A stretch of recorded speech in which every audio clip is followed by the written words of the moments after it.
Hey, welcome to the Straight Sports Podcast. We're your host Joshua, and Tushar. in this podcast, we give our opinions on our favorite sports, which are basketball, soccer, and wrestling.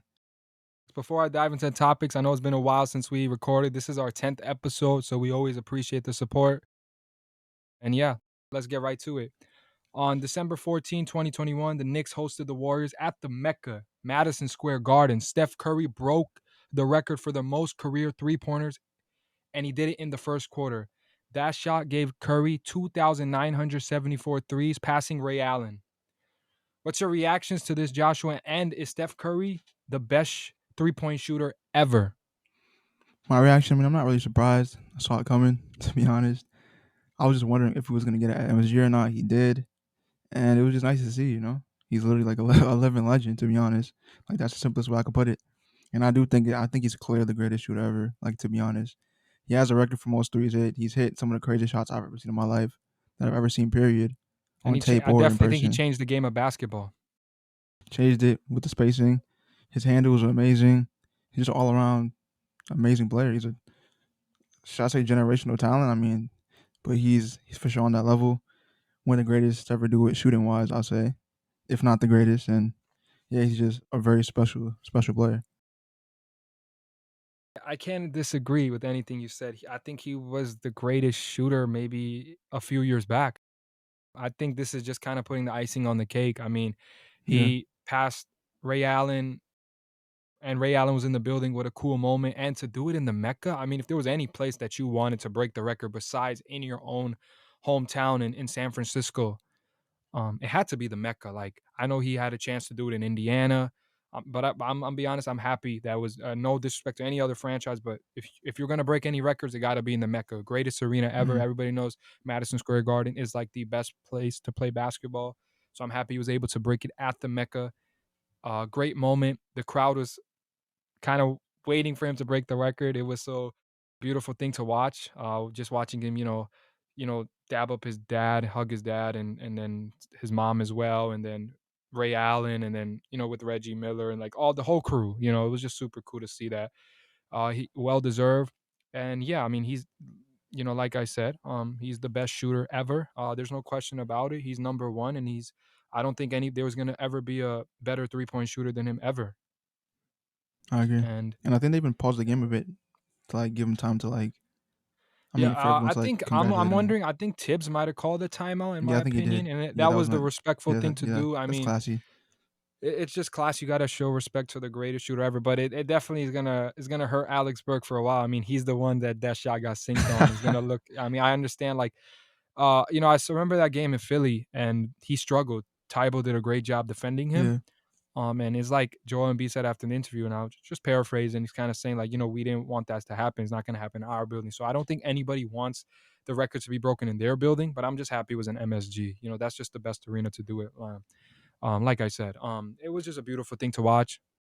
It was just nice to see him break the record. Also, I just wanted to say one more thing. Besides, Curry being a record breaker, making like the most threes in a season. I don't know how many records he broken, right?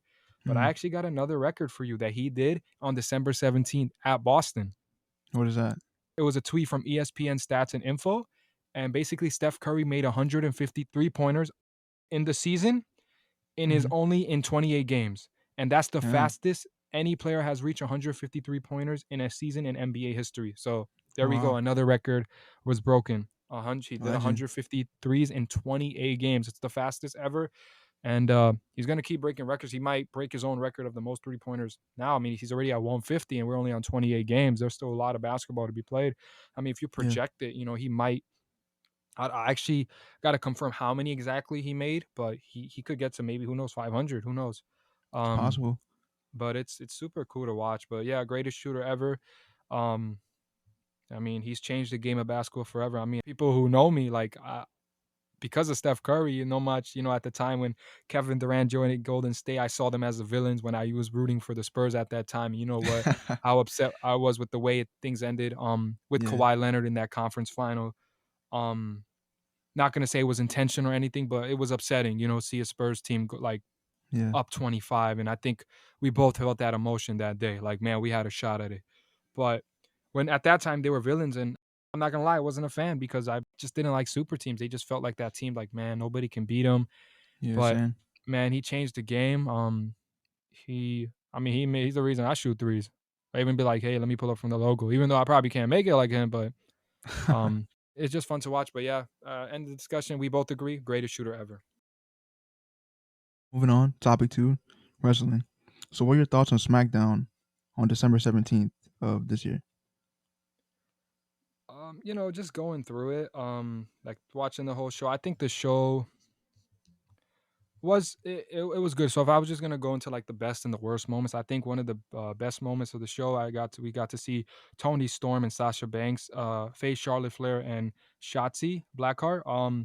And the match was long. We just seen from an online source. It was about 18 minutes 55 seconds. I just love to see where women get the same time as men, right? Like just the idea they're Yeah. very talented, and we got to see that. We got to see Tony Storm, a young star on a rise, and she pinned Charlotte Flair, which is really cool. And now she's gonna get a title match on Christmas Eve day, so it's gonna be cool to see. Um, that was a cool moment, and also, I mean, the storyline between Roman and Brock has gotten to another level. I mean, Paul Heyman is a gem. I mean, a lot of people when you look at the story, like, man, we've seen Brock and Roman Reigns face each other like, you know, already multiple times, and it was kind of like, man, people maybe get bored of it, but they did something where it's like we're still intrigued because now Roman's a heel and Brock is the babyface. It changes everything. I'm still intrigued with the match, and Mm. I just know it had a lot of good storylines. And now Brock Lesnar, when Roman was out one week, you know, Paul Heyman was like, oh, to Brock Lesnar, like, oh, this is not the beast, and then Roman comes back the next week. He's like, yo, what was all that about? And then next thing you know, Roman's like, he's like, oh, why are you protecting, Brock Lesnar for me? And Paul Heyman says, and this line was gem. He comes out and says, like, no, I wasn't protecting Brock from you. I'm protecting you from Brock. I said, oh my goodness. Mm. Then Roman hugs him. He's like, you're fired. And then he Superman punches him. That was crazy. He tried to attack him. Brock came out. It's cool to see because Roman at the end of the day, I did like the pairing of Paul Heyman and Roman Reigns, but I think it had it like it's kind of like it's cool if they split it up. The time went well. I think the run they had was good, but good things got to end, and it ended. Who knows? They might tease and they might bring them back together. This is all a plot or something, but it was cool to see. But yeah, it was definitely that was one of the good I think the good moments of the show. Moment that things I didn't like that well is the Viking Raiders defeated Jinder Mahal and Shanky. No problem with the people in the match there. Everybody's talented wrestlers, so definitely not trying to be Yeah. disrespect anyway. But the match just wasn't intriguing. It was a short match, 4 minutes and 55 seconds. It just wasn't like it wasn't. It was just an okay match. I just definitely think maybe it could have been better, but and then then we saw Naomi defeat Shayna Baszler. Like they're having a storyline now with Naomi and um Sonya Deville, and hopefully we'll get to see a match, potentially against them. But it was a 30-second thing. Like I wish, I think it's slowly they're building up to it, but 30 seconds, not the best. It was more storyline based than actual wrestling in the ring, but I guess it's okay. But those would be, not my favorite moments. But if I was gonna overall grade SmackDown this week, I'd probably give it a 7 out of 10. Okay. So what are your thoughts on AEW Rampage on the 17th? I think it was cool. I think AEW Rampage. I mean, if I was just gonna give an overall grade, I say like 8 out of 10. I mean, I don't really think I had any moments that I really disliked. But the opening match we had Trent, Chuck Taylor, Orange Cassidy, and Rocco Romero. I hope I said his name right. Apologize about that. Versus the Young Bucks, Adam Cole and Bobby Fish. Super cool match. It was a great way to start AEW Rampage. It was just a fun match to watch. But yeah, I don't say anything bad to say about Rampage. AEW just does a great job building talent, and they always make the matches very intriguing. So yeah, but yeah, I think I said right 8 out of 10. So I believe that's what I would stick with 8 Yeah. out of 10. I think it was 1 hour, but it was great. All right. What are your thoughts on Raw on December 20th? Yeah. Now, with Raw, I'm not gonna lie. You know how I used to always tell you, Josh, like SmackDown's the A show and Raw's the B show. Mm-hmm. It's kind of changing, which is Mm. crazy. Like I think Raw is becoming the better show, and that's no disrespect on SmackDown. I just think they put a lot of talent. They shifted the talent to Raw. For example, now Finn Balor's there, Seth Rollins is there, Big E is there, Edge is there. Um, there's a lot of stacked talent on that side. Then we have a lot of tag teams there. We got RK Bros, very popular. They got the Mysterios, the Alpha Academy, a lot of like great tag teams. But for Raw, I think one of the there's a lot of good moments, but seeing them making a Fatal 4 rematch now between Big E, Kevin Owens, Seth Rollins, and Bobby Lashley, that's gonna be great at day one. So we'll see who wins. Um, Yeah. but in general, we got to see a main event of Big E and Bobby Lashley versus Kevin Owens, Seth Rollins. It was a great match. The segments between them has been great. But they, and then also another good moment. Oh, remember I was telling you about AJ Styles and Omos, and I'm like, yo, when are they gonna break them up? Bro, I think WWE finally heard me. Maybe they listened to this episode. Who knows? But they broke them up. Like Omos turned on his partner, bro. This is what we wanted. Why? Mm, It's gonna benefit both of them because Omos has a lot of potential. He's a young star. He's like I think he's a 7 feet plus monster. But damn. AJ Styles, he's 44 years old. He is a mega star. He's been wrestling for 24 years. He is a top Wow. star. He can be a top star. Wait, so And how long have now they been like a team for? it was about I wouldn't say it was too because it probably started like they made it seem like where AJ Styles was like the had his like kind of like they call him the Colossus, like kind of his bodyguard in a Yeah. sense. And then after that, at WrestleMania, they won the tag team champions. Maybe it could be for like almost a year, but I think Oh, less, maybe multiple months. But them together might be a year because they were like together for a while. But then they yeah. started actually playing, like kind of being a tag team for a few months. But I just think they had their run; it was good. But I just think AJ Styles and him they're just better off separate. AJ Styles, man, you got a lot of dream matches people want to see. Maybe AJ versus Finn Balor, AJ versus Edge, AJ versus Bobby, AJ versus Brock again. Like just a lot of dream match because he's 24 years that this guy wrestled. He's one of the best wrestlers in the world. There's no question about it. I just feel like this tag team Yeah. kind of made him. It seemed like he doesn't made it made him seem like not a star. But now WWE's on the right track, kind of broke them up. And then another good thing is like Becky and Liv Morgan. I was very excited. Liv Morgan finally got a Raw title shot. She did lose as expected. But I didn't think we all expected Becky to lose. But she finally got an opportunity. She's finally getting that like TV time. Every week I'm seeing her. She was in her main event picture that match her first time. She deserves it, Mm, and it was just so exciting to see this feud. Hopefully she wins the title. I mean that would be nice to see. But I don't know if she's gonna win it. Um, but there's a problem I have right now with WWE. It seems they're teasing a Bobby Lashley turning babyface. Um, mhm. I think that's not a good idea. Bobby Lashley is a born heel. Like when he's a heel and is like super angry, it just fits his character. I'm not a Yeah. fan of this him turning babyface. I'm really not feeling it. I think it's not a good idea. It seems like it's gonna happen, but I really hope it doesn't because they were teasing like Bobby Lashley MVP was his like manager kind of who talks for him. Yeah. They were kind of like teasing that they might go their separate ways, which I don't agree because MVP is doing a great job with Bobby Lashley and the Hurt Business, who I don't even see anymore with teaming up with them. They had their whole crew, so I hope WWE doesn't break up Bobby and MVP. I hope Bobby doesn't turn babyface. I just think he's a better heel. But that's the only issue I got right now with that. Like, just I hope he doesn't turn here. And then the bad thing about WWE I've seen, so Veer Mahan, right? He's a wrestler. He keeps being like, you see these video clips and it's just showing him like, oh, coming soon to Raw. It's been like Mhm. 7 weeks of the same videos of like he's coming to Raw. Like, when is he coming? I've seen all this on social media. I'm not sure if it's exactly 7 weeks, but I'm estimating. Maybe I'm exaggerating, but it's been a lot. Like every week we're just seeing it's like, when is he coming? Like I don't understand. That's the only thing is kind of like just repetition of showing him. Like bring him to the show. Like we don't need to see for 7, 8 weeks. He's coming. He's coming. He's coming. I mean, when it's gonna be like 3 years and he's still coming? Like come on. Like somebody on social put a thing and it shows like Veer and he has like an old beard. Like they're making it like kind of like a joke in a sense. But that thing was kind of like a little upsetting. But in general, like all the matches were good. I think Raw's improved a lot, but I would give it like an 8.5 out of 10. Okay. So what are you thinking for AEW Dynamite on the 22nd? Um, great show. I mean, I think I'm gonna go. This might be my highest rating. I'm gonna go 9.5 out of 10.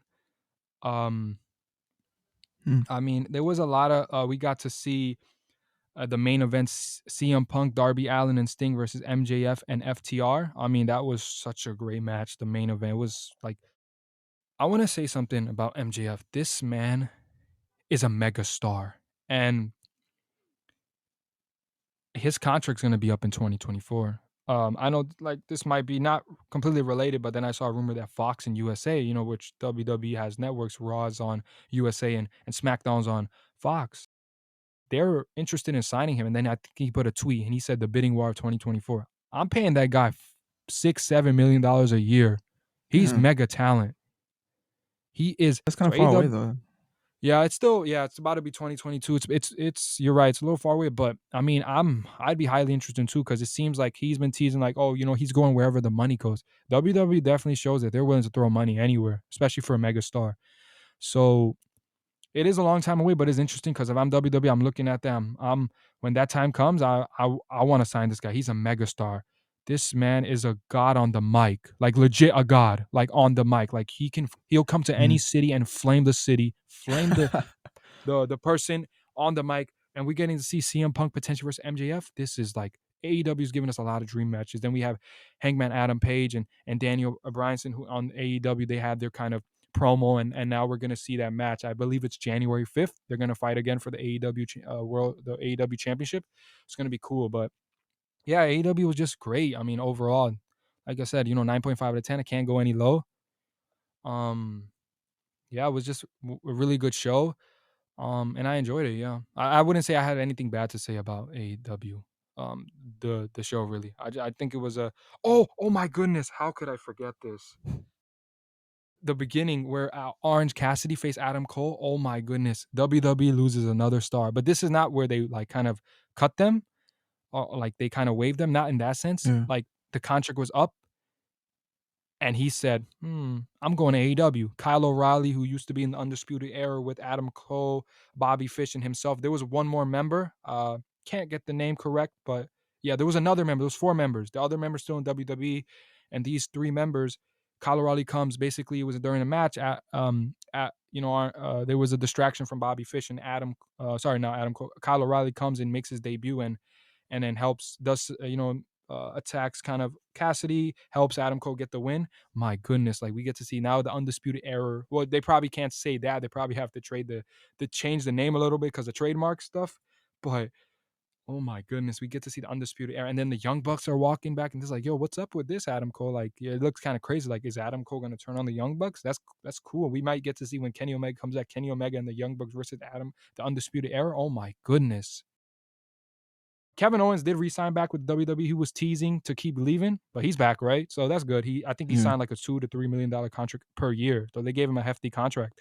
So that's really cool. So they did keep Kevin Owens. I'm hearing rumors. I think Sami Zayn will stay. Johnny Gargano. I think I said his name wrong. I'm so sorry, but his first name is Johnny. Still not sure where he's gonna go, but yeah, but Kyle Rise on AEW, that's crazy. Like stars are leaving WWE, man. Like a lot of them. There's something about AEW that's keep attracting talent. But I'm super excited about it. But yeah, sorry, that was a little off topic. But yeah, it was crazy. These signings that happened. You just saw his debut. But AEW overall, yeah. great show, like they always do. Legit competition to the WWE. Nice. Well, moving on to topic three, basketball. NBA Commissioner Adam Silver says there are no plans right now to pause the season amid COVID-19 surges. He says there are no plans right now to pause the season. We have, of course, looked at all the options, but frankly, we're having trouble coming up with what logic would be behind pausing right now. As we look through these cases literally ripping through the country, let alone the rest of the world, I think we're finding ourselves where we sort of knew we were going to get to over the past several months. And that is, this virus will not be eradicated, and we're going to have to learn to live with it. I think that's what we're experiencing in the league right now. The NBA has had to postpone 7 games over the past week, including 5 over the past 3 days, as the Omicron variant of COVID-19 has swept through the league, just as it has through societies around the world. So, what are your thoughts on that? So thinking about it, like it's the protocols. I mean, the amount of players in the protocols is crazy. Every team, like the teams that definitely got the Nets got hit hard. Chicago got hit hard. I mean, I Yeah, can name every team potentially, but Chicago and the Nets definitely were two teams that definitely got hit hard, like really bad with this protocol. So I think they had like 10 players in protocols. yeah, I think And some of so. them are still there, but overall, I think there's like what 80, 90 players in protocols, if I'm correct. Yeah, it's a pretty big number, I think. Same, but my reaction to this is scary. I mean, definitely the new variant has caused a like it seems like things are getting under control everywhere in the world. I mean, not sure everywhere in the world, but like in America, and things are just getting better. Yeah, like I said, overall in the world. But then this new variant came, and it's kind of like it's. I think I saw something where it's 90% of the cases in the NBA are from Omicron variant. So it's very scary with the new variant spreads like wildfire. It's like it's very contagious. But thinking about it, if I agree with Adam Silver, I'm thinking it like it's hard. This is a hard question to answer because at the end of the day, I would consider if I was in that position, maybe halting the season for 2 weeks because it is getting really bad. Yeah, But on the other end, it's like this is something that like he said, it's something we might have to live with because I don't know when COVID or these things are going away anytime soon. So it's kind of a hard thing to deal with, but it kind of is.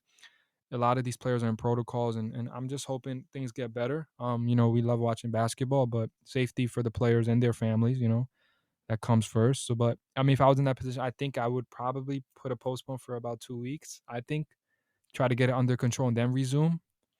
But this is a tough decision. Definitely not an easy decision because last year they had this thing where like COVID was kind of outbreaking, but they didn't halt the season and they were able to yeah, finish it. It's happening again, but it's happening even worse with this new variant. Even though a lot of these players are, we know like I believe 97% of the NBA is vaccinated, and some got and some get the boosters. Regardless of the situation of being, it's still it just shows, at the end of the day, you still got to protect yourself, whether, you have the vaccine or you don't, mask are required. You got to mask up and continue to practice, safety. So it's definitely scary. But yeah, I mean, it's a hard decision, but hopefully it gets better soon. But if it continues to get worse, I think then he definitely should consider a halt.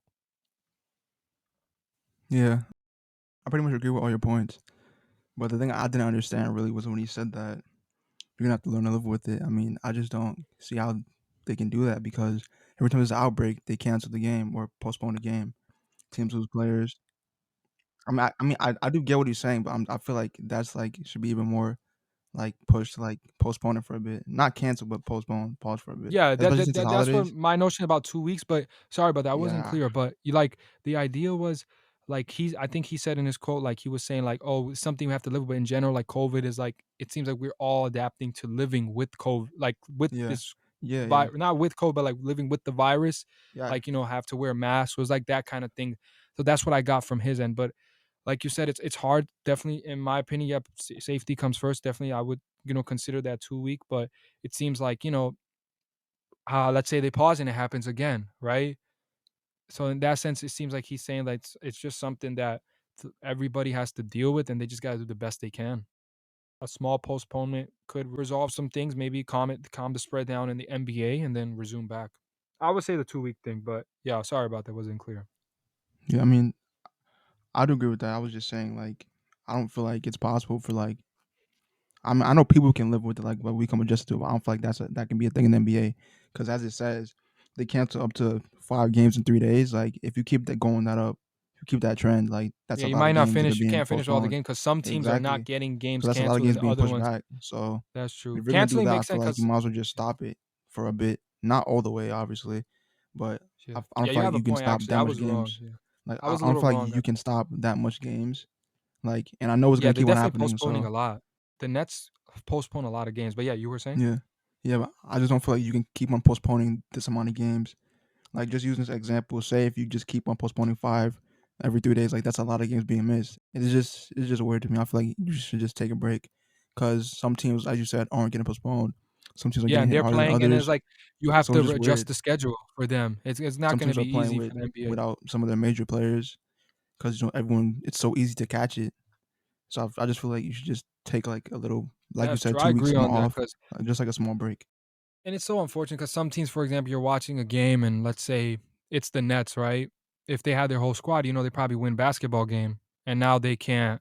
Yeah, Kevin Durant's not there; he can't play now. You see a lot of the 10-day. I think the NBA is granted like the hardship deals where like yeah, I seen they're that. getting like those 10-day contracts. You've seen a lot of players. I saw Joe Johnson is in Yeah, the Joe 10-day Johnson, I contract. saw that. IT is. It's great to see Isaiah Thomas back in the game of basketball. Yeah, Um, Lance Stevenson's is a really good basketball player. Happy to see him back. I'm happy to see these guys back. But yeah, you've seen a lot of teams have to do this because they're don't have enough players. yeah, There's so many top stars in protocol. I mean, Katie's still in it. Luca's in it now. Trey. I think I just heard the news Bradley Beal's in it, right? Yeah, So I agree with you. It's a hard decision, but in the sense where he says that something where I live with, it is like an adaptation, like how much is possible. If they pause it, you resume it again, it can spread again. It's a hard thing because also with Christmas you celebrate with family and in these things. yeah, When the bubble was there, I mean they were in like an isolated place, but it just can't do that all the time. But this is a tough decision, but I think we both agree that probably a postponement, if it continues, that might be the best because they are postponing a lot of games, but some teams are postponing, some are not. The Nets are, I don't know how many games already been postponed, like a few. Chicago had games postponed. So yeah, I yeah, think the best bet would be just 2 week kind of like stop the season, especially now with Christmas coming and that. yeah. I agree. So staying on the basketball section, Woj tweeted that with the unfolding circumstances of Brooklyn seasons, including injuries, COVID losses, and an inordinate minute load on their superstar players, the Nets are bringing back All-Star guard Kyrie Irving as a part-time player for games outside of New York. Do you think the Nets made the right decision? And do you think they need Kyrie to win a championship? Before, I would probably say they wouldn't like make the right decision. Because we spoke about this before. We agreed because the idea is like Yeah, him being part time is kind of like the chemistry's on and off. Like, oh, he's here and then he's not yeah, there, and then he's here, he's not there. Like that. That's when I was like, okay, I think they made the right decision. But after seeing the way Nets are playing, and I got a hot take. The Nets are number one seat, right? But they're not playing like a number one seat, and I'm gonna tell you why. mm, I went through kind of the whole top five teams in both conferences, right? yeah, First, before I go, the Cavs are having a great season, by the way. This is one of the most yeah. They are. unexpected things I've seen. I mean, they are a good basketball team, and they're gonna make the playoffs. So Chicago's the number 2 seed currently, right, at 19 and Yeah, 10. They lost to Chicago twice. They played the Bucks, they lost to them once, who were the number 3 seed. They played the Cavs, who were the number 4 seed. They beat them twice. And then they played the Heat, and they lost to them. So they're 0-1. So those are the top 5 seeds, and they're struggling against those top teams. Then we go to the West. They haven't played the Jazz, Grizzlies, or Clippers, who are currently the 3, 4th, and 5th seed. They played the Suns and the Warriors, lost both times. With the Suns, they lost at the end closely, but they were getting blown out the whole game. And the Warriors, we saw what Steph Curry did in Barclays. Um, so if you look at all of this, they are 2-6 against the top 5 seed in the East and the top 2 in the West. That is not a good record. I think when it's those good teams, yeah, they are struggling. But against the teams that they're expected to be, Orlando, they're doing what they're supposed to do, right? How am I relating this all back with the question with Kyrie Irving? Now it looked like they need him because I thought when I was watching the season, I was like, okay, they got KD and they got James. We both assumed, oh, KD does what KD does. We assumed, oh, James Harden, KD, both are top 5 players. We're gonna get the MVP James Harden that we got the year before. Even like the prime James Harden with the prime KD. We're looking at them. Oh, they definitely can win the East. But James Harden's not yeah, been playing like himself. He's struggling. The free throws might, who knows is that getting him off. He said it with his hamstring. Is that still bothering him? He's not playing the same. He's inconsistent. That's when it looks like now. I look at the Nets. I know we both picked them to go to the finals. We'll make that prediction later. Our midseason predictions of yeah, who's going to win the title and all that. But I don't think they can win a title now without Kyrie. I think they need him. And even though he's a part time and it might be on and off, but I think in one sense you got Kyrie having him back. It's gonna help Katie because Katie's been playing an absurd amount of minutes. Like it could be bad for him. He's still with that yeah, big injury and he's playing a lot of minutes. And Kyrie can help him. He can give him 25. And then now James Harden, this will benefit James Harden because James Harden can go back to what he was doing before. If he's playing like this now with Kyrie and KD, that's good enough. yeah. It is. He just goes back to what he is, the playmaker, and let those two guys score the basketball. So I think it's a good decision. Chemistry, yes, come in as a part-time player. I think he also, besides can't play in Barkley, he can't play in New York, and I think he won't be able to play in Toronto now because they made a Yeah, rule. I don't know when it took effect or if it has already took effect, but yeah. So and now I think Kyrie's in protocol, so I'm not sure when we're gonna see him back. Um, I was hearing, I think one of the analysts, I think it was on ESPN or Fox, one of them saying that like now with Kyrie come back, maybe that'll motivate James Harden because James Harden came to Brooklyn because he had the association that he was going to play with a big three, not a big two. yeah.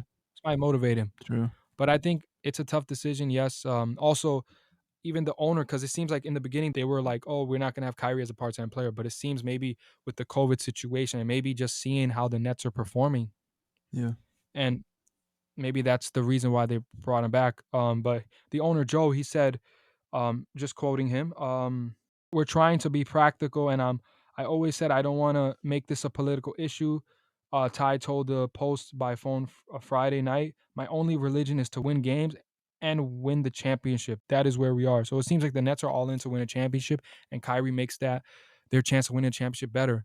In the beginning, like I said, I would agree on the decision of them not allowing Kyrie to play because part-time, the chemistry, that was just a little, but now with the way James is playing and Brooklyn struggling against the good teams, like 2-6, I know they're number one seed, but if they don't get Kyrie back, even a part-time Kyrie, it can help him. But like I said, obviously with Kyrie, if part-time, he can play. Let's say it seems like home court wouldn't benefit them because you would have less games with Kyrie. If you're playing the Bucks in the playoffs, you have home court. Kyrie can only play maximum 3 games. Whatever level you have Kyrie, even as part-time, I mean, he's gonna help. And before I thought they can win a title without him, but I don't believe that now. After seeing the way they're playing against those good teams, Kyrie will help. I think they need Kyrie. That's the only way I think they get back to the championship picture. Yeah, I mean, you pretty much summed up everything. So I do agree. I feel like they need him now. The way Harden's been playing, Yeah. it's not good enough. KD's has way too much minutes on Yeah. his play right now. Yeah, I don't think they could beat Milwaukee without Kyrie. I don't think they can beat um I mean, I know I'm high on Miami. I don't think they could beat Miami when healthy. If they didn't have Kyrie, can they still, be a number 2, 3 seed? Yes. Could they make it to the conference run? Yes, but I just don't think they can win a championship. Kyrie gives them the best bet. If James Harden just goes back to the old James Harden, change our answers, Yeah, but he's not been looking like himself. I think Kyrie will help. And it seems like that's what the Nets are. Their direction is we want a title, and Kyrie's gonna give us that best shot. I mean, I know there was rumors about him getting traded potentially. I heard Dallas reached out about Kyrie Irving potentially, but when you have a talent like that, you can't trade him. He's part time right now, Kyrie, but who knows? Things can happen, change in the season. He might be a full time player. Mandates, things can change, right? But at the moment, he would come back as a part time player. Miss watching Kyrie play basketball. That man is one of the best ball handlers in the league. yeah, He can, and he's oh my goodness, you see his skills. So hopefully we will get to see him soon. And yeah, this is the best decision for the Nets. Chemistry will be a little issue maybe, but it's important for KD not to play a certain amount of minutes, and maybe you'll get a motivated James Harden who's like, oh, now we got the big three back. Lit. Let's get this money. the only thing I'm worried about a bit is playoffs because like, say if they Yeah, run up into the Bucks again in the playoffs, he can't and play. yeah, Like it's like they would it's probably kind of weird. benefit from being a lower seed because they can have him for 4 Yeah, games. If there's a game 7 in that's Barclays, he true. can't play. Yeah, And so he's also if they're pretty much playing, not I playing mean, for half the series of literally any series, which is yeah, I crazy. was also hearing the rumor maybe that with Kyrie coming back, maybe it will motivate him, and then maybe he decide, like I said, it's his personal choice. I got no issues with that. And he decides to get the vaccine, right? Now he's Yeah, back to being a full-time player. So yeah, again, we know it's all personal choice. People, you make the decision what's best for you and your family. But yeah, with Kyrie's situation, like I agree with you. I'm a little concerned about that, like with the part-time thing and the chemistry, and also he won't be available. But at this point, I think the Nets are desperate and they need Kyrie Irving because they can't win a title yeah. without him. I agree. Moving on to topic 4. So the World Cup playoff draw was held on November 26th. Now with the playoffs tournament, and we're seeing multiple paths. Basically, out of all these 12 teams, only 3 will get spots in the World Cup. So in the first path, Path A, Wales and Austria are playing, and then Scotland and Ukraine. In Path B, we have Russia, Poland, Sweden, Czech Republic. Path C, we have Portugal, Turkey, and Italy and Macedonia. So what is your reactions to this, and who do you think will advance? And yeah, that's my first question. Path A, I'd probably say for the first part, I say Wales. I can Okay. see Wales going past Austria pretty not easily, but it'll be a good game to watch. Scotland, Ukraine. I mean, they can go either way. Scotland does have a team full of decent players. They do have some Premier League players in that team, so I probably would give the edge to Scotland. What are your thoughts on A? So for me, I would pick Wales as well for Path A. And I would pick Ukraine, and then the Wales and Ukraine would face off, and I think the Wales would qualify for the World Yeah, Cup. same. Now moving on to Path B, Russia, Poland. I think Poland will win, and then Hmm. Sweden, Czech Republic. I think wait, didn't they play in the Euro Cup too in Yeah, the they round did. of 16, and Czech Republic beat them, right? I think so. Yeah, I think they did, but I think this time I go with Sweden. I give credit to Czech Republic; they did beat them, and that was a shocker. At that time, but I would go with Sweden, and it'd be Poland and Sweden. And I think I'm gonna give it to Poland. Same. I agree. We both agree with Portugal would defeat Turkey in our opinion, and Italy would beat Macedonia. But now Yeah. with this, like you said, which team has the most pressure to make the World Cup, Portugal or Italy? This is a question. I mean, this is a tough one to answer. I don't even know how it ended up like this, but yeah, go ahead. I honestly don't know because, as you know, Italy did just win the Euros, and Portugal has Ronaldo and a bunch of solid players. This is a tough, this is a tough thing. Like it's actually weird how they're both in the same group. So Like so I honestly should I don't go know. should I go first? Because I got a good point. I go ahead. So basically, I know this is tough, but I'm looking at this in Italy. They are the defending 2020 Euro Cup champions. Yeah, They didn't make the World Cup the year that I think which year was I believe it's 2018 when France won it. They didn't make the World Cup. You won the Euro Cup. It seems like things were going back up for you. You have a chance to qualify in your group. I mean, no disrespect to any group. Italy should have won easily their group. yeah. For them to be struggling and fighting and then ended up being maybe second or I'm not sure exactly what seat they were, but they definitely weren't first. But who did they lose to? They lost to Iceland, right? Iceland was first. Switzerland. Yeah, by 2 points. So Switzerland, but still, Italy should beat Switzerland, no problem. To me, for them to be in this situation is upsetting. But Italy, there's a I mean, lot of pressure Switzerland on did them. I knock mean, out France, I believe. So they are like a decent team.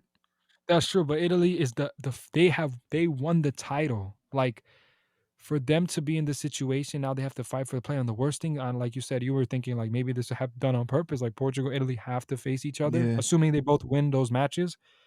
I mean, then you look at Portugal's side. I mean, we look at Ronaldo. He's 36 right now. Could this be his last run at it? I mean, he'll Mm, be 40 after it that. could. For them, this is a lot of pressure. I mean, Ronaldo is expected to be in the World Cup. Like anytime you think about certain teams, like oh, if I'm talking about basketball, okay, we're talking about let's say the Spurs. You know, back in the days, like 20 years. Oh, we expect them to be in the playoffs, right? We expect them to be there. We expect them to make a deep run. Portugal's that team. I expect them to be in the World Cup. And for them to lose, I think they who did they lose to? They lost by a header. Well, I think with Serbia. So yes, Serbia. You're right. Yeah, Serbia qualified. But for Ronaldo, like he's in that debate. Like people think he's the best ever. And for him to not qualify, that's not going to look good on his GOAT case. It's still one situation, so I don't want to overreact. But that's a bad look on him. And Portugal, we always see you there. For Ronaldo, this is going to hurt big. Messi's already there. He's in the World Cup. He got another run at it. It's sad. I would say even the word shameful, I think, for these both teams to be in this situation. No disrespect, and I Yeah. love Portugal, I love Italy, I love those countries and the people and everything. I just, in my sense, being shameful is just because I expected better because they set those high expectations. I'm gonna lean towards Italy Mm, because they are the defending European champions, and that's one of the toughest cups to win. I think we both agree that the Euro Cup is the most competitive. Would you agree? yeah, it is. I think for them to win it and last year not to make it, that story, winning it, beating England in their hometown and not being in that situation, that'd be tough. Honestly, this could be 50-50. But if I was going to have to pick somebody, I'm going to pick Italy because they are the champions. And Mm, if they can't get back there, oh, so you won the crown. You couldn't even defend it. I know they didn't win the World Cup, yeah. but like that's not gonna be a good look. Yeah, it's tough. I feel like Italy is under more pressure than Portugal though, because they, as you said, they did just win the Euro, so people will look at them funny. Yeah. I don't think we both expect like going into it. If you were gonna pick a team that was gonna win the World Cup, I don't. I believe we both. To me, this is how I look at Portugal. I see them their ceiling as the round of 16 or quarterfinals. That's it. I don't think. Yeah, I think they're a good team, but we look at other teams. I think they're better. You know, we talk about Portugal a lot. You know, they have one of the greatest players ever. They have a lot of great talent around them too. But there's yeah, a lot of good teams out there. We got France. You know, you got Belgium. You got Italy. You know, you got a lot of top teams out there. So I think we had to pick somebody. It has to be Italy. So we both agree. I think we lean towards Italy because they are the champions. yeah. Um, Portugal did lose in the round of 16 to Belgium. So I have a Mm. question: who wins that matchup? I don't know because I don't want to. It's tough. It's tough. I I'm want to gonna say give Portugal wins it. wins wins versus Italy. Yeah, I believe Italy will not make the World Cup. I think it's tough because It's really close. Like I feel like they're both really good teams, but Gotta pick one. probably say Portugal too, because Italy didn't make the last one, right? Did they make the 2018 World Cup? No, they didn't make that World Cup. Yeah, they they didn't make that. So I mean, I just feel like Ronaldo and Portugal with some other good talent. Bruno Yeah, I Fernandes think being Ronaldo, one, he Ronaldo he probably Sanchez. he doesn't want to miss this one. I know Yeah, that for there's a lot of sure. good talent on that Portugal side. So I mean, Italy is a really good team though, but I might have Yeah. to give the edge to Portugal. Yeah, if I was gonna predict the score, I'd probably say like 2-1 Portugal. I think it goes down to the Yeah, wire. I think it'll be a close game, And I a very think, and close I'm game. gonna predict this too. I don't know if I'm gonna be right. We'll see. I say Italy will score the first goal in the first half, and Portugal will Yeah, score the next two in the second half, and they'll win. mm, And they'll win by an 85th minute goal. interesting. This is a tough topic, but also I just want to once again, the word shameful. That's the only sense where I just expect more of that team. No disrespect to those countries. Yeah. All right, next topic. Back to basketball. Lakers versus Phoenix. On December 21st, Phoenix and Lakers clashed at Staples Centers. The Suns won 108 to 90. LeBron scored 34 points on 13 for 19 shooting from the field with 7 rebounds, but it was not enough. What is your reaction to this? Your first, before we go into December 21st, that's my favorite day, by the way.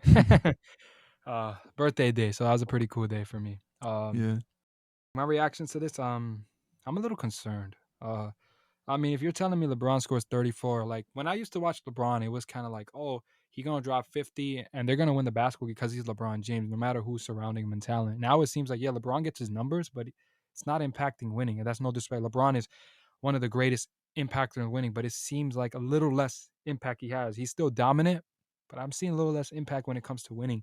He had 34 points. He was 13 of 19, 2 for 5 from the 3-point line, 7 rebounds, 2 assists. I couldn't ask anything more from him. I mean, yeah, he had an elite stat line. And then you look in the other end, I know Chris Paul, he had 11 points.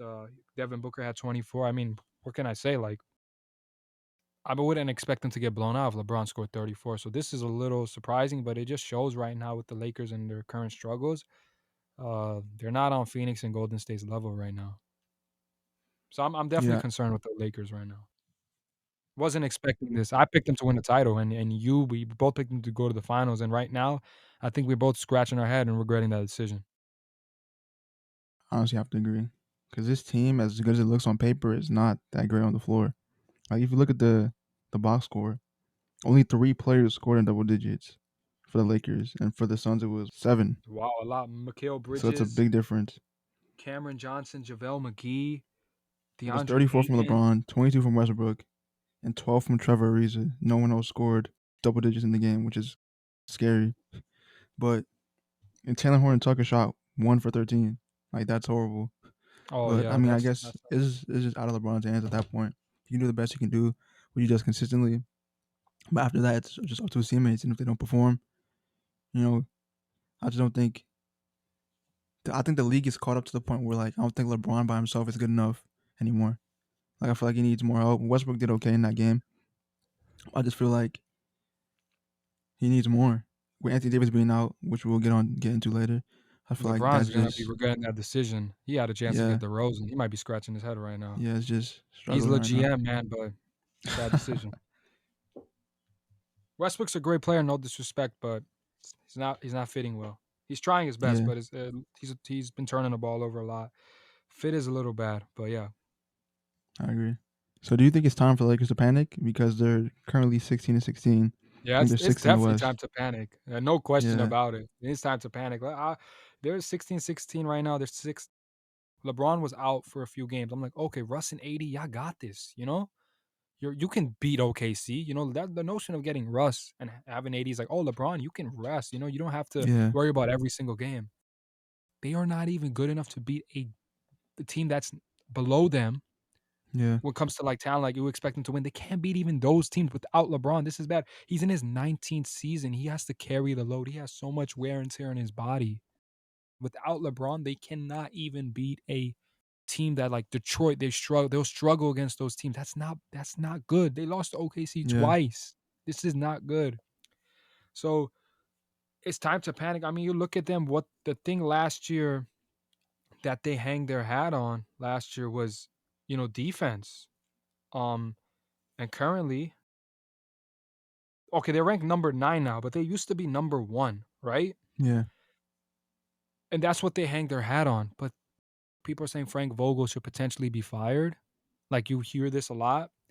But honestly, I don't know how you can blame Frank Vogel. I don't think he's an exceptional coach. I don't think he should be fired because you got to look at the personnel. When you're a good defensive coach, also, you have a great game plan, but also you need the personnel that can defend. If somebody can't stay in front of the person, like if they can't stay in front of their man, like what is Frank Yeah. Vogel supposed to do? Like, look at the personnel they have. Russell Westbrook's not known as a good defender. Carmelo, you know, this is a DeAndre Jordan. These are players. They don't have like. I mean, they're getting Ariza back. He's known for defense, but they're not known as a good defensive team because they don't. I don't think they have the personnel. They don't have KCP. They had Danny Green last year. They don't have Yeah. that. They're missing personnel that made them a good defensive team. JaVale McGee. I mean, he's been balling in Phoenix. So they need the personnel. That's the issue. So and they are ranked number 26 offensively. Wow. That is not winning basketball. You got to be ranked top 5 offensively, top 5 defensively for you to be a contending team, in my opinion. They're ranked 26 and ninth. I mean, ninth is their improvement. I think they started the season off like ranked 27 defensively, so they're getting better, which is good. But yeah, I'm concerned 16 and 16. The way they're playing, people questioning whether they're going to make it out the first round. They got to play Phoenix and Golden State in Yeah. the first round. I could buy a broom real quick and put a sweep on it because it's a sweep. Do I think they could turn around? Yeah, I mean, LeBron James. You have LeBron James. I never could doubt that guy. That's the greatness of LeBron. You can never, if you're gonna say, "Oh, this 1% chance that the Lakers can win a championship," oh, it's because they got that guy number 6 on the Lakers. That's the Mm. only reason that's putting me like, okay, I still believe because of that guy. But it's like it's getting lower and lower every day because of how bad they're playing. Yeah. I feel like they should panic. I mean, the seasons, people were They might saying, have "Oh, to it's make just some one game. trades. It's just 2 games." Now you're nearing the midpoint way of the season. It's time to panic. I've heard rumors that they're gonna trade Westbrook. I, I probably there's I don't probably think they no will no be able value in to. that. I Yeah, don't think people want West. He has a hefty contract. but they're gonna have to figure something out. It's just puzzling all around the board. Westbrook's a great player, but it's hard to trade him. He has a hefty contract. Yeah, I agree. With Anthony Davis being out for at least 4 weeks with an MCL sprain on his left knee, can the Lakers survive without him? Can LeBron and others carry the load? I think LeBron can carry the load, but can they survive without him? I'm gonna say yes. I still think, but I think with AD being out, I mean defensively they're ninth. So if he's Yeah, out, that's not good defensively. They might drop like to like 18th or something, or they might drop a lot. He's a big part of their defensive schemes. But AD also, he's not been having a great season. I know he's like averaging like maybe 24, but it doesn't feel like mm, it. Like AD should be their best player, and that's concerning that he's not this season. Like he's not playing like it.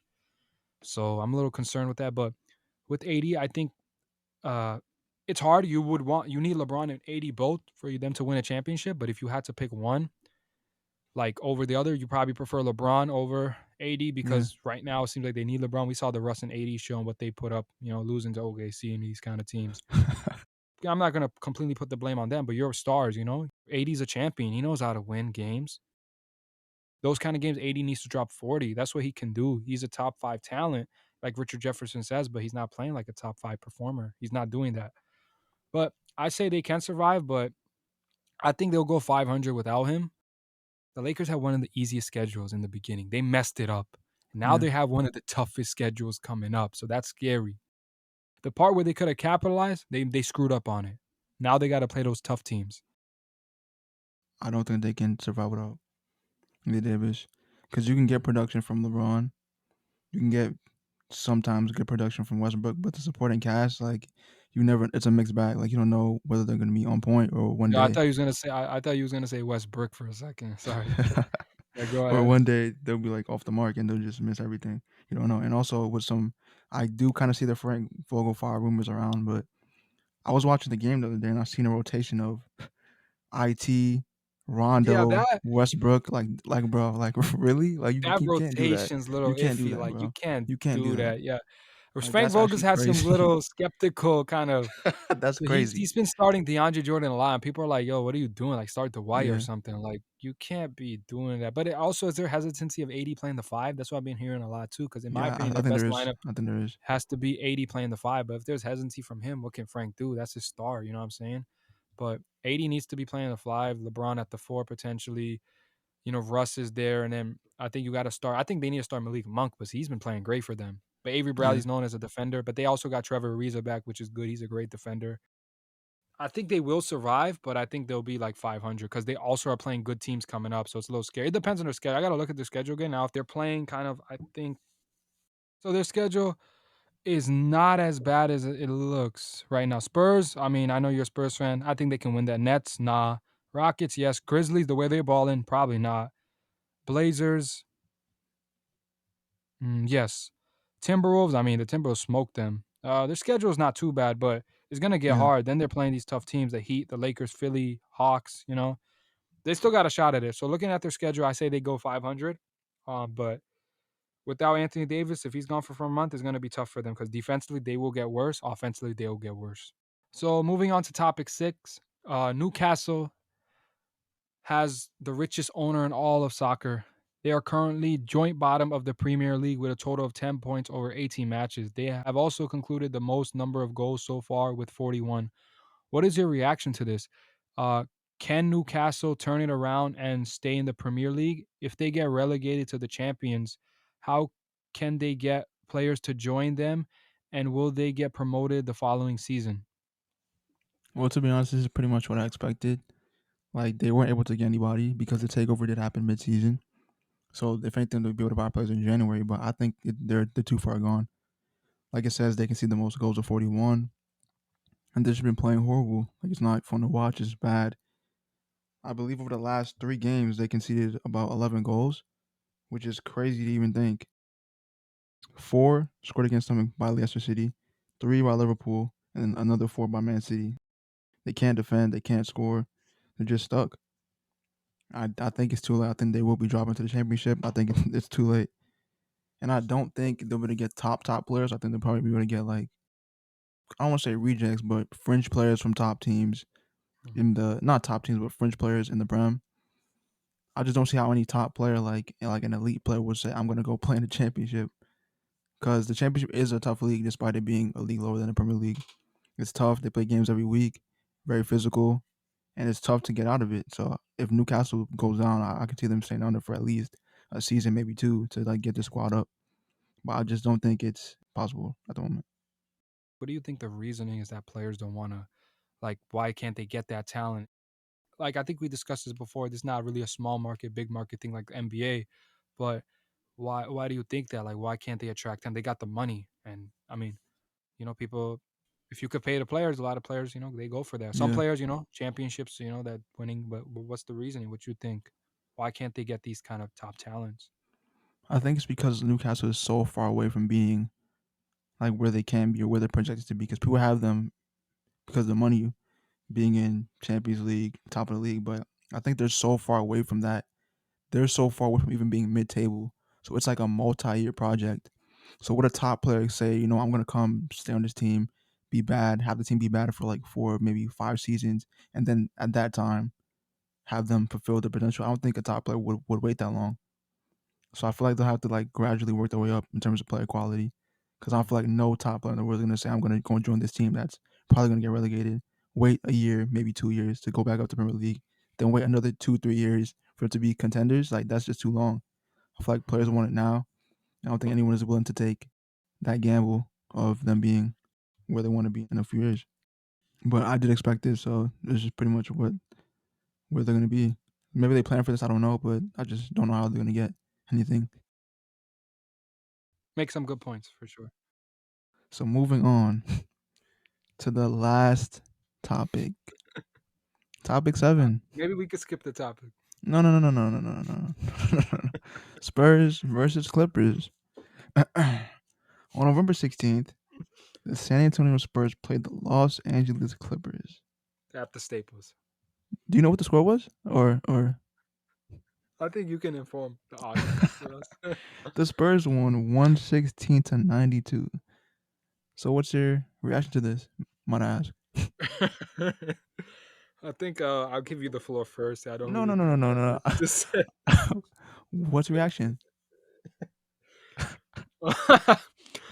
I mean, I first got to apologize to all San Antonio fans and Yeah. Joshua as well. I mean, I told him that the Spurs would never beat the Clippers, and I was making a lot of jokes about it. But with the Spurs, we saw a dominant performance. We Yep. saw, we saw DeJounte Murray. Um, he gave them 24 points, 13 assists, and 11 rebounds. So he had a triple double. He's a good player. I think even Paul George praised him as well. Of how of a top talent. He's definitely a future star in the league. He definitely got help as well. Brent Forbes, he came to play. Yep. McDermott came to play. Derek White came to play. Jakob Poeltl, which I was laughing. You were saying about them missing players and Mm-hmm. stuff like that, but it seems as though he made an impact. He was 17, 11, and 5 assists. So he got help. That's what I think the difference came down to. He got help, and looking at the other side, Paul George. I mean, I can't complain. I think he still got decent help. Paul George had 25. Zubac had 12. Reggie had 10. Man had 11. I think it came down to DeJounte Murray just being better than Paul George that night. I think DeJounte Murray outplayed Paul George that night. Um, he led the way. I mean, he had a triple double. He was 4 for 6 from the 3-point line, and he's something that I think we all looking at DeJounte Murray. That was maybe one of his weaknesses, right? You would agree on Yep. that, and he's got a lot better at that. But yeah, I mean, just looking at this is it's hard. I gotta apologize to you. I can't defend them, but I still think, I mean, congratulations to the Spurs. I mean, you had a good victory, against the Clippers, but I mean, they're still not making the playoffs. Okay. I'll let that pass. I'll just skip over that. But yeah, like I said, pretty dominant performance by the San Antonio Spurs. Jakob Poeltl with a great performance, as I expected, as I did call. We were missing him, and he's a key piece to the team. So without him, of course, the offense is going to look different. And DeJounte Murray, again, with a solid performance, putting up 24, as expected. He's averaging around 18, 8, and 8 for the season, which I think is amazing. Like I said, most improved candidate. I mean, winner, I should say, because I expected to win the award. And yeah, Really? just What about Tyler Hero? no chance. No No chance. chance. All right. But it's funny because I even read an article about Ty Lue talking about Spurs. It says, I thought they out toughed us tonight. 114 shots has to be close to an NBA record. I've never seen that before. They got whatever they wanted. They controlled the whole game. Their pace was fast, and we couldn't keep up with their pace. Couldn't guard one-on-one. Couldn't guard pick and roll, and they got whatever they wanted, which was a fact. Man, I And can't fun say fact, anything. I can't actually, defend the team tonight. the 114 shot attempts are the second most attempted shots by a team in a non-overtime game since 2000. So that's some record-breaking stuff right there. We were pretty much getting whatever we wanted, whenever we wanted Okay. it. I mean, just to, I gotta agree with Ty Lue after you saying what you said. I mean, for the Clippers, this is a embarrassment. I'm gonna have to speak on that. I I mean, mean, for I them to expected it, just but sure. uh okay, I did not expect this. It's 1-1 now. The season series, you called it right. On this, I thought the Clippers are just a way better. I still think the Clippers is a better team than the San Antonio Spurs. Let's not forget that Kawhi Leonard is still not playing right now, And he won't but be playing for the rest of the season, but okay. I mean, if Kawhi comes just back, saying. we winning that title this year. But Sure. um, I just don't think that this Clippers team is as good as people say it is, interesting. especially It's the without reason Kawhi. why is I mean they're 17 and 15 without Kawhi. They're in a I Western mean, that's true. Conference. Teams like Golden State, Phoenix, the Utah, Memphis. There's a tough West team, and they're 17-15. That's a really good record, I think, without Kawhi Leonard. But at the end of the day, I got to give it to you, man. You called it. You said the Clippers were gonna lose, and they were gonna blow them out. I just didn't see it in this dominant fashion. This was in a humiliation for Clippers Nation. This was a embarrassment to watch. You can't. At the end of the day, you lose games, but you got to put an effort. This was in humiliation, like Tyler said. Well, I don't know if he didn't really say humiliation, but I say it is. I mean, you got to put in more effort. The Spurs came Yeah. to play. They came in your building, Staples Center, which apparently is going to be called Crypto.com now. It's kind of crazy. But Yeah, I heard that too. yeah, That's but wild. think the major difference, what I saw, like you were saying, and I think you were right. I was just talking a lot of, craziness. But the last game, Hmm. Clippers had a lot of help. In this game, the Spurs, he had help. That was what it came down to. Yeah, But yeah, he DeJounte did. Murray was exceptional. I mean, he led the I way. agree. But when I look at the Spurs right now, it comes down. DeJounte Murray has to be big time for the Spurs to even win a basketball game. And True. he's the number one option. It's kind of cool to see him in that position. Obviously, with DeRozan, I know you're a little salty with DeRozan leaving Hmm. the Spurs, but I think him leaving was a good thing because now Murray gets a chance to be the number one guy, and now this is good for the Spurs building your young talent. But Murray now looks like a gem. Before I was saying that they should trade him for Ben Simmons, but now I would scratch my head and say definitely not because this guy can Yep. play the game of basketball. He came off a Talented. catastrophic injury. He came back and he's balling at a very, very high level. A lot of people have a lot of respect for this guy. LeBron has said a lot of good things about him. Paul George has said things about him. He said, a lot of guys giving this guy his kudos because he can play. I mean, he has that little resemblance because he's really good at attacking the basket, kind of resemblance to John Morant, who does that thing too, Yeah. attacks the basket and stuff like that. Little And he's also Westbrook a elite on little bit. defense. And he's one of the best point guards, defenders. He's top and definitely. I mean, look at a lot of guards. When I think about top guard defenders, you definitely put Drew Holiday in that conversation. You Yeah. could put him in this conversation as well. I can't really, like I said, I've been clowning the thing and I make a lot of jokes, but there's nothing really I can say to defend the Clippers. I mean, they put up an embarrassment, and the next time they play, I expect the Clippers to win. But Pop's doing a great job. Spurs are still, like I said, they're not going to make the playoffs. We saw their success. Their dynasty's over. They're not relevant, but Okay. this is a good team, led by obviously one of the best coaches in the world. But DeJounte Murray, I mean, what can I say? He was special. There was nothing about it. The main point I talked about in the first match between us was help. And I feel like DeJounte did have a lot of help this time, and the team came through. The Clippers did also had help, but it was just a more well-rounded scoring effort, and that's I feel like the key to winning basketball games. Murray's in that conversation of definitely making the All-Star team. He's having I a great agree. season.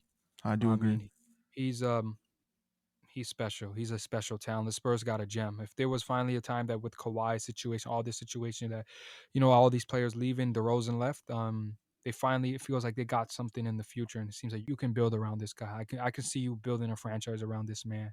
He's Yeah. special. I mean, he to me, what I look at him, I think every night he can get a triple double, and he's an improved 3-point shooter. I think you were telling me the stats early. He's like in 40% range, right in the threes. Yeah, he's very So efficient. very efficient in the field, and you were even comparing that he has a better 3-point shot than Dame. Statistically, Statistically, of the percentage, this that's what I meant. season, The yeah, percentage is better this field goal wise. season. So he's obviously having a hell of a season. But yeah, so nothing else. You don't want to flame me, get at me, because I I flamed you a Nah, nah, lot, nah. man. I I won't. I caught won't. that. I won't. I Oh, won't. I appreciate that, but you let me down easy. All right. Josh, how we haven't done a what if question in a while, right? So, Yeah. I have a what if question. I think it's a really good question. So we know in the 2021 NBA playoffs, we know the Milwaukee Bucks were the NBA champions. But in my opinion, what if every team was healthy? Let's say the Nets was healthy, the Lakers were healthy, every team was healthy. Do you still think Milwaukee Bucks would win the championship? And if you don't think they wouldn't have won, who would win the trophy? I don't think Milwaukee would have won it. I think the Nets would have won that series against them. I think it probably would have been the same for the most part. I think the Nets would have been to the finals. I think it would have been most likely a Lakers versus Clippers matchup, which everyone wanted to see. But did get hurt, and the Lakers did lose to the Suns. So I do feel like, but also Jamal Murray was also hurt, wasn't he? Well, yeah, if we're assuming health all around, let's just assume health Yeah, but that's we tough. we did know Jamal was out from the beginning, but let's assume health Okay, all around. okay. I mean, I So I just for still the playoffs, or yeah, just for the playoffs. Like all the okay. teams, the same teams are in, and we're assuming health. Let's say Jamal never got hurt. Hmm. And with that team, because Denver was a scary team. We know what they did to my Clippers, which don't want to talk about that. Who do you think? I mean, if we look at, let's say the brackets were the same, so the Nuggets would play the Lakers in the second round. That's what will happen potentially. It would be Nuggets Lakers. That would be a fun to watch. But I would have to give the edge to LeBron because did they not play last year? They played in Or the I mean, the year bubble, before? yeah, and the Yeah, Lakers yeah, won in in the bubble, five. yeah, yeah. So I probably would give the edge to LeBron there. So, and I think with Kawhi, the result would be the same on that side. I think the Jazz would still lose. It would be Lakers versus Clippers. Okay, so And I then would who try not to wins be the? biased here. This is this would be a matchup that I've been wanting to see for years, to be honest, in the playoffs. But we haven't got the chance to see it yet. Because And the first year the Clippers choke, in the second year injuries. Honestly, I probably had to give it to the Lakers. Like I can't count out LeBron. I mean, who knows if Paul George puts up. I Okay. mean, So he does play well in the playoffs generally. He does have some shocker games, but I feel like he's a solid player in the playoffs. But I okay, feel and like then I can't count out LeBron in that. So I would have to give it to the okay. Lakers, So you and would it'd be have a Lakers Lakers versus and Nets Nets, finals. Yeah. Who and you I'd give got? it to the Nets because with that Hmm. three, I feel like they can't lose.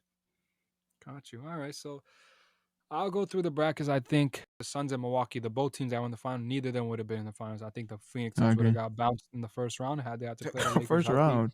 Yeah, they would play the Lakers, right? If Yeah, we're yeah, just true, assuming they true, play the true. Lakers, they'd be bounced in the first round. They would lose in 5 games because they are not better than the Lakers. At that Lakers team, when healthy, because now the Suns are, they're playing crazy right now. Like whoa, like they are balling. So I think Lakers would have won. I think the same result. I think the Clippers and the Lakers would compete. I think the Nets would have. I think they would have swept Milwaukee potentially or won in Yeah, I five agree. games. And they would have played Atlanta. I think it'd still be the same because Atlanta. I mean, Philly was healthy relatively, so you got to still give show some love to the Atlanta Hawks. They had a special season. I think the Nets would have beat Atlanta. The Nets get to the finals. Then we go to the Lakers and the Clippers. I'm not biased, but I do think the Clippers are a better team. We would see that dream matchup, and I think the Clippers would have won in about, I would say, 6 to 7 games. I think the dream matchup, and I think the Clippers win. Okay, so now we're going to the finals, right? My heart wants to say the Clippers, right? But I feel if I Yeah, say this bias, when looking at that Nets team, how good they were with that Kyrie, with that James who was playing with Katie, I'm gonna give it to the Nets in 7. This is tough for me to say, but I 7. also agree that the Nets would win the championship, but they would beat the Clippers in 7. But it's gonna be a very tough series. The Clippers could win, but I think because they have Katie, Kyrie, James, that puts them at a disadvantage. They do have Ty Lue, one of the best coaches in basketball, with Steve Nash, so he could outcoach Steve Nash, right? Yeah, But easily. talent is talent. True. Katie was averaging like 30. You got James, he could average 30. There was a game I think they all three scored like 104 together.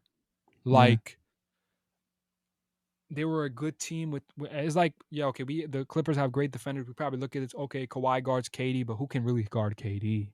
Paul George guarding James. That James was playing at a high level, right?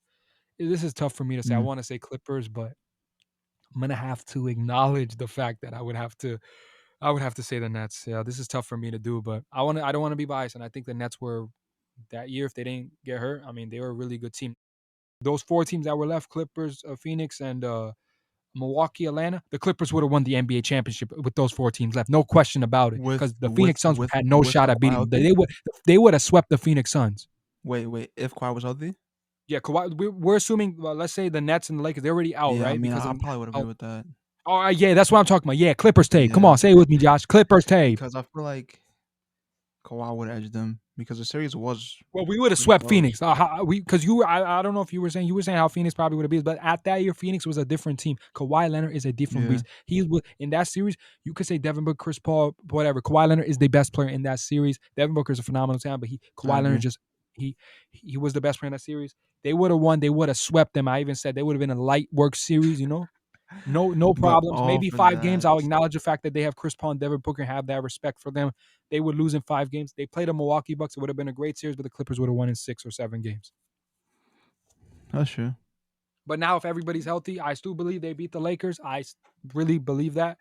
And the Nets, That's up for that's debate, but I think in the end, I don't think there's a no, debate no, on that that. no, nah, but that'd be a great No, series to watch though, because I feel like that could probably go 6 or 7 either which way one? to either team. Like either team could Clippers, take it to 6 or 7. Clippers and I Lakers. like it will probably be 7 But we because don't the have to teams debate on that. are We both agree the Clippers would win, right? uh, No, I'm just joking. I'll give This you is that, but obviously I feel like the it's a Nets take it. debatable, Yeah, yeah. yeah, It's I a do. debatable matchup for sure. People can go either way, but I believe the Clippers they're a better team than that Lakers team. Um, yeah, I would go with the Clippers, but this is a tough time. We both agree it would be the Nets. We didn't really disagree that much today, I don't Yeah, think, which is kind of cool. But you say the Lakers and the Nets, I say the Clippers and the Nets, and we both did pick the Nets because that team was really good. They meshed really well. But Ty Lue definitely would have that coaching advantage. So would Frank Vogel, either option, because they are Steve Nash at that time was his first year as a rookie. Sorry, not a rookie, first year as a coach. So he was a rookie coach, but of course, yeah, I have a lot of respect for him. Um, but yeah, that concludes episode 10 of the Straight Sports Podcast. Man, we hit number 10. Crazy, Josh. Big Um, number.